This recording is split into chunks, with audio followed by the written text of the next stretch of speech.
Welcome to One Insight. My name is Rich Litvin. I grew up in London and I now live in LA. And this is a podcast for extraordinary top performers. You see, I've coached some of the most successful and talented people on the planet. I see what most people cannot see, and I dare to say what most people wouldn't dare to say. And what I know about success is that on the other side of it, it can actually be lonely. You can feel like more of an imposter the more successful you become. And when you're the most interesting person in the room, you're actually in the wrong room. I coach around insight. Life looks one way, something happens, the world looks different, and your entire world changes. It can happen in an instant. And this podcast is called One Insight because a single insight can change everything. It's 2020. It's been an interesting year, to put it mildly. And it's been a year that has stirred my creativity. I've been writing every day for 10 years, but this year I've been on a roll. I think I've written my most powerful stuff in the last 6 or 7 months while we've basically been on lockdown. And this season, I want to share some of my writing with you. This piece is called Thor's Hammer. Leadership is lonely, often very lonely. It's why I created my community, 4PC, a community of high-level leaders and coaches. I did it selfishly for me. So I didn't have to feel quite so alone. So I could be surrounded by fascinated people. So I could have people in my world who inspire me. In the words of Maya Angelou, nobody but nobody can make it out here alone. Now, if you listen closely, I'll tell you what I know. Storm clouds are gathering. The wind is going to blow. The race of man is suffering, and I can hear the moan, because nobody but nobody can make it out here alone. Alone, all alone. Nobody but nobody can make it out here alone. I recently ran a 5-day intensive, a private intensive for the members of 4PC.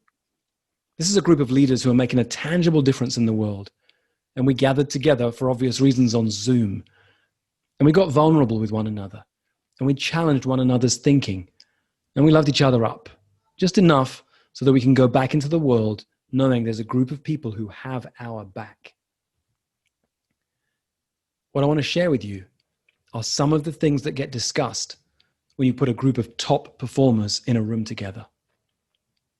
Number 1, courage is the quality you need most in life and business. Benjamin Mee wrote a book called We Bought a Zoo. There was a movie based on it a few years ago. Here's a quote from him.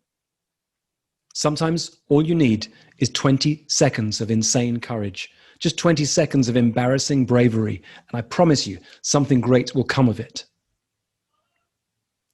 Well, those are Benjamin's words, and you know what? Sometimes you don't even need 20 seconds of bravery. Monique and I ask our little boys a question about courage every single night over dinner. We want them to know that courage is a daily habit, not something you call on only when you're scared. If you answered this question every night for the next 30 days, your world would transform. What was one small act of courage you took today? What was one small act of courage you took today?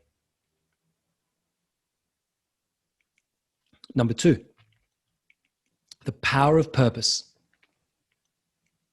During the intensive, I was challenged by one of our members who said that she couldn't feel my heart as I was discussing what I do.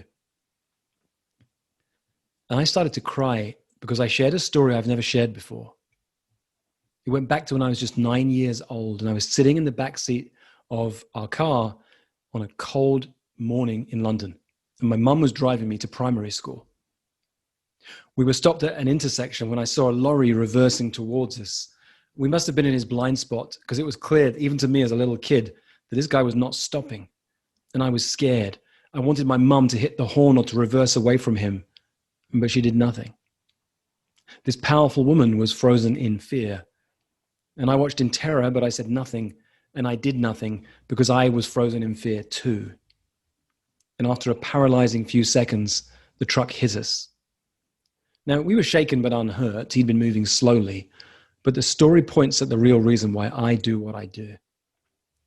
Tears were running down my face that day as I shared with 4PC that I have felt powerless for much of my life. I've been driven by the shame of that powerlessness. Living a life where I've secretly lacked confidence has been painful. But it's also turned out to be a gift for a coach who works with talented, successful, driven leaders. You see, I'm really good at noticing when powerful people are holding themselves back, and I'm gifted at drawing out people's power. President John F. Kennedy once said, "The only reason to give a speech is to change the world." In 1962, he gave a speech to persuade the American people to support a national effort to land a man on the moon. Within 7 years, the Apollo 11 mission had made that happen. When he visited NASA for the first time, Kennedy complimented the janitor for the spotless hallway. "Mr. President," replied the janitor, "I'm not cleaning the halls. I'm helping put a man on the moon." I learned the power of purpose from JFK, and my entire team knows we are not a coaching company. We do something far more important. We help powerful people remember how powerful they are. We're not a coaching company. We're changing the world. It's why I'm writing to you right now. It's why I'm talking to you right now. It's why I do what I do. It's why I coach. It's why I create. Your purpose is the reason you do what you do that makes you cry. You've probably been doing it in some way your entire life. It's like a guiding star on the horizon. You'll pursue it forever, but you'll never reach it. What's your purpose? Number 3, Thor's hammer. Jordan Hall is an entrepreneur in the field of exponential technology. He was talking on an interview recently I heard with Jamie Wheel about the pandemic, and he said, "The task ahead of us is impossibly large and therefore impossible to solve with additional, even heroic efforts. It's like Thor's hammer. It's infinitely heavy. It can only be lifted by Thor himself. No amount of effort by the wrong person can budge it. So the only solution is to find your hammer. Find what's yours to do and go and do that. Everything else is wasted effort." So my question for you right now is, what's your hammer? What's the thing that only you can do? Number 4, one big idea.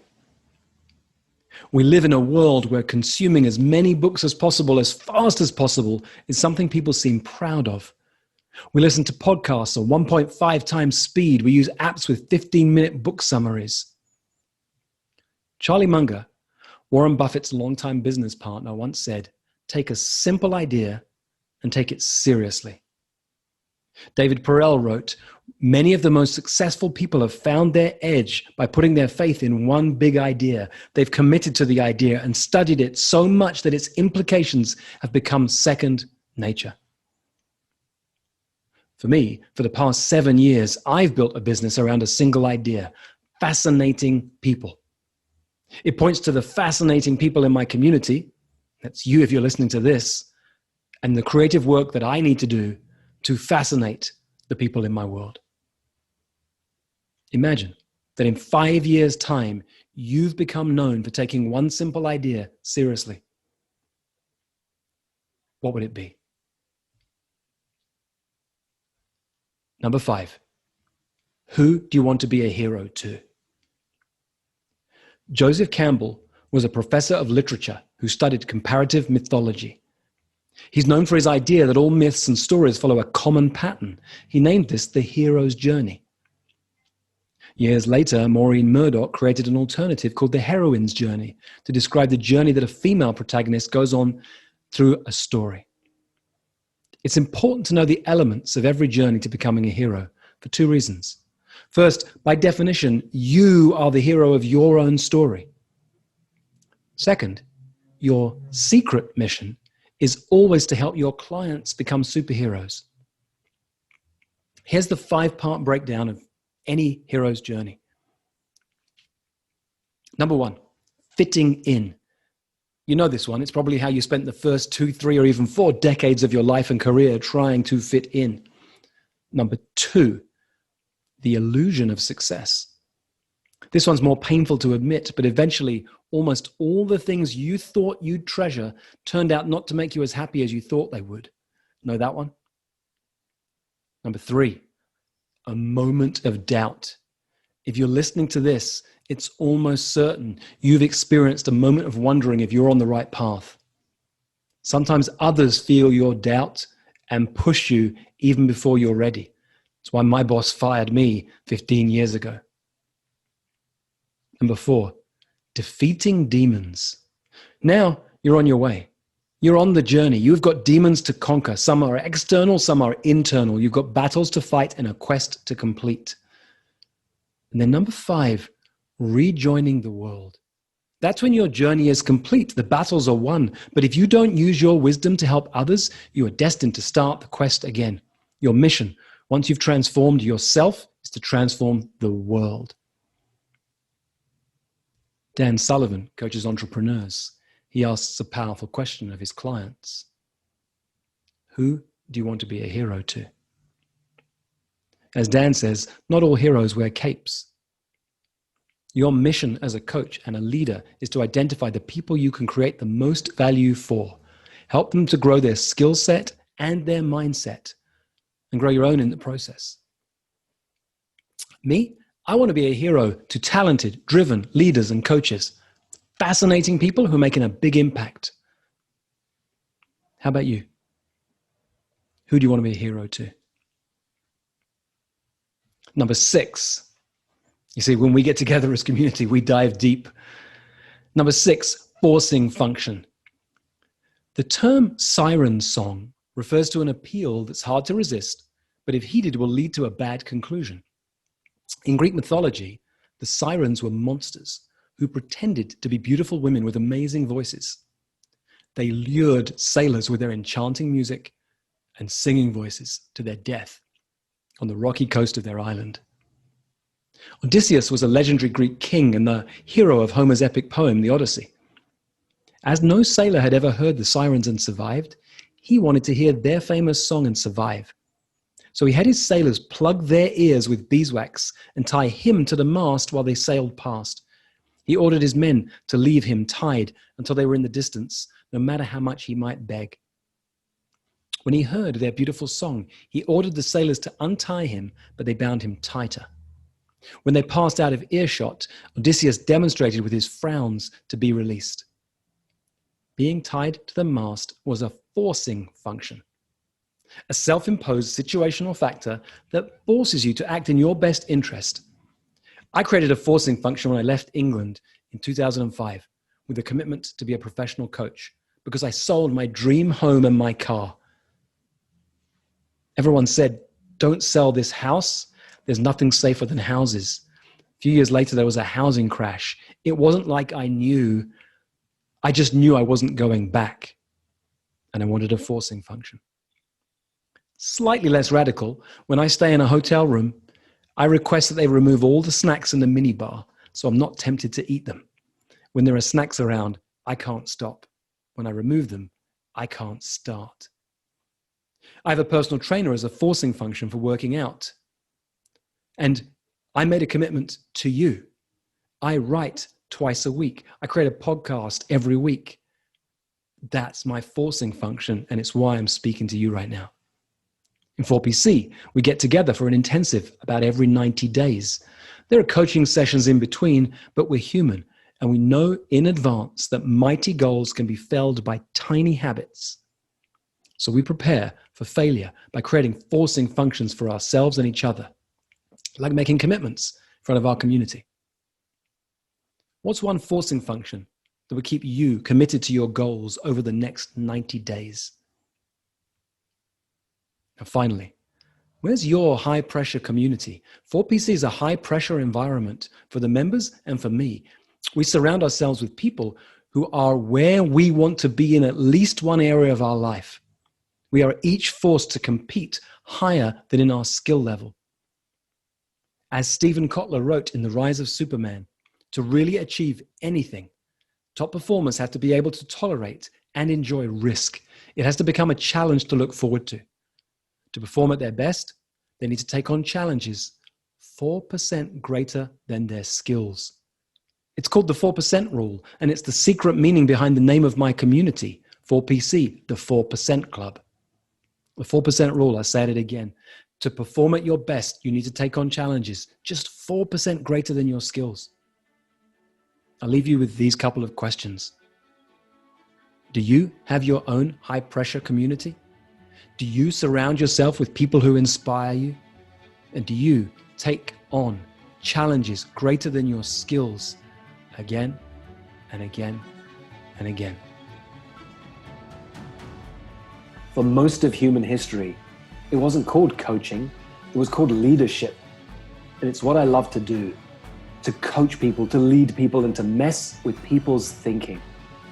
If you'd like more of this, or if you'd like to learn more about our community of extraordinary top performers, go to richlitvin.com/oneinsight.